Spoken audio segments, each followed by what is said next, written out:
जिसकी धर्मपत्नी का नाम था चंचूला देवी। देखिए, देवराज ब्राह्मण चोरी करने के बाद भी भगवान शंकर के धाम गया है। उसका एक कारण था कि देवराज ब्राह्मण की माता एक लोटा जल शिव को समर्पित करती थी। कितना जल? जम के बोलिए जरा, एक लोटा। और आप सबको कहूंगा, शिव मंदिर में प्रतिदिन एक लोटा पानी, एक लोटा जल अवश्य अवश्य चढ़ाना।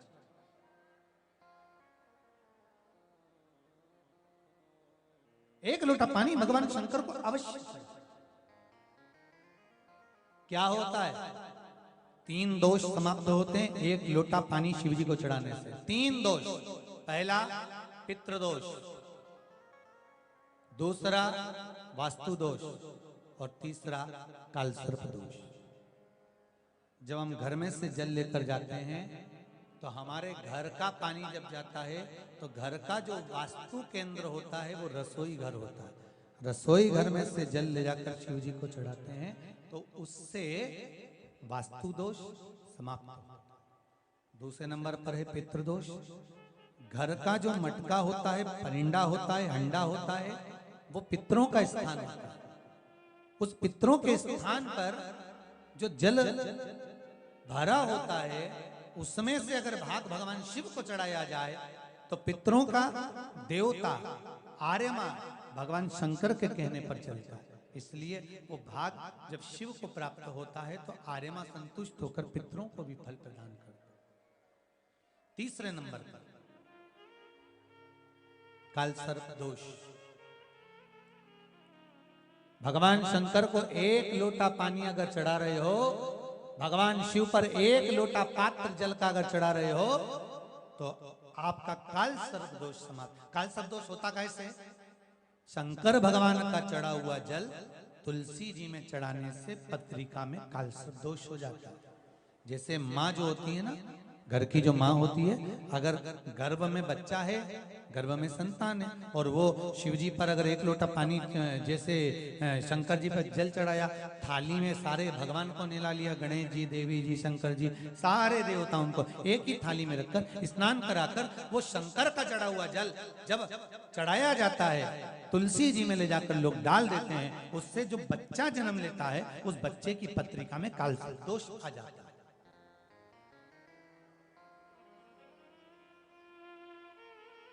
इसलिए शिव महापुराण की कथा कहती है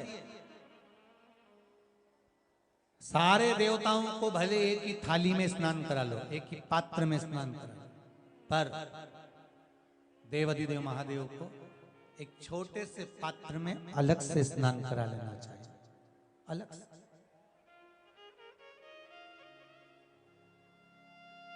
और उस पात्र का जल शिव जी को समर्पित करा हुआ जल तुलसी जी में नहीं डालना। तुम्हारे घर में जो पौधा हो, जो पौधा हो आप उसको उसमें समर्पित कर दो। जैसे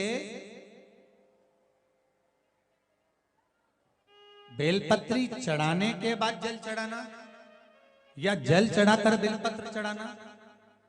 एक पत्र है, बड़ा सुंदर है, छोटा सा भाव, प्रश्न अच्छा है, आप सबके हित का।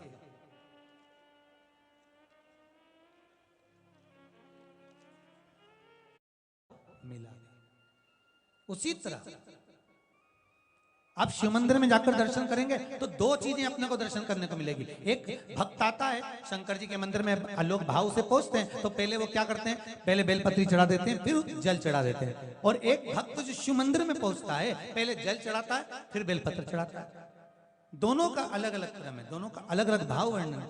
पहला, अगर बेलपत्र चढ़ाया है और उसके बाद अगर शंकर भगवान पे जल चढ़ा रहे हो तो ये रोग मुक्ति के लिए होता है। जैसे बड़े रोग किसी को हो जाए, रोग किसी को घेर ले, तो वो बेलपत्री चढ़ाने के बाद फिर जल चढ़ाएगा तो उसको रोग थम जाएगा और फिर वो रोग आगे नहीं बढ़ेगा, आगे नहीं बढ़ेगा। रोगों को थामने के लिए बेलपत्री पहले, फिर जल। और जब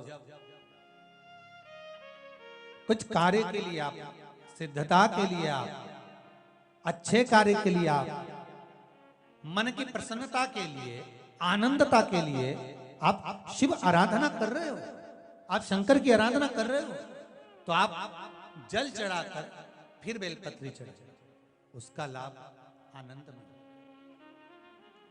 आपने जल चढ़ाया, उसके बाद बेलपत्र चढ़ा।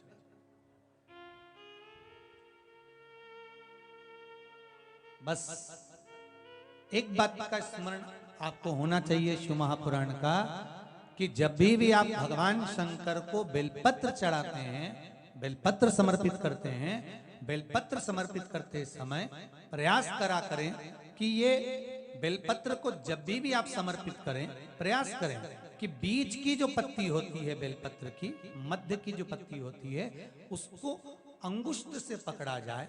उसके बाद में आप फिर बेलपत्री को शिव पर समर्पित करें, प्रयास करें। बेलपत्र जो हम भगवान शंकर को समर्पित करते हैं, उसका मध्य जो भाग होता है, बेलपत्री का जो 3 देवताओं का मध्य जो भाग होता है, उसको पकड़कर बेलपत्री को शिव को समर्पित करना चाहिए। पूर्व की कथाओं में यह भी वर्णन किया है कि बेलपत्री की डंडी का मुख कहां होना चाहिए। पूर्व की कथाओं में यह भी बताया गया है कि बेलपत्री की तीनों डंडियों के बीच में, तीनों पत्तियों के बीच में जो खाली जगह होती है, डंडी होती है, उसका क्या महत्व है, ये पूर्व की कथा में पहले बता चुके।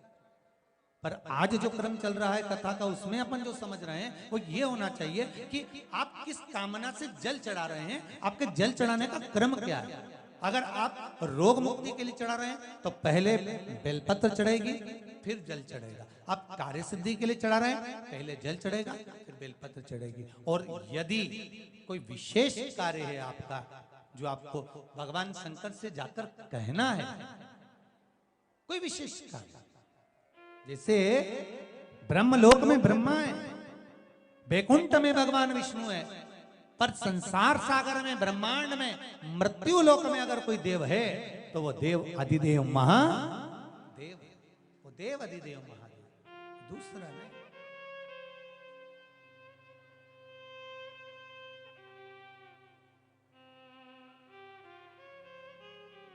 कोई दूसरा नहीं है।